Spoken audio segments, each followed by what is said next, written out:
Zeny amin'ny vaovao iny fa 200 mahery tamin'ireo olona nandefa antota taratasy irotsahana ho mpikambana ao amin'ny filakevitry ny fampihavanam-pirenena no voafantina ka ifantenana ireo 20 mpikambana ao anatin'ity rafitra ity.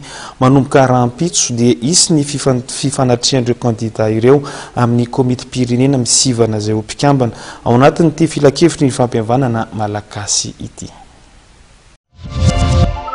Olona misa 200 mahery no voafantina hiatrika ny dingana manaraka amin'ireo olona nandefa antota taratasy irotsahana ho mpikambana ao amin'ny filakevitry ny fampihavanam-pirenena.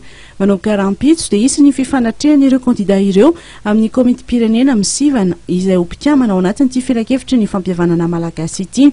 Ity fifanatrehana mivantana ity izay ho azon'ny rehetra atrena ihany koa dia atao amin'ny lapan'ny Antemirandolona Nosy. Mandritra izany no ifantenan'ireo olona 20 mpikambana ao amin'ny filakevitry ny fampihavanana malagasy.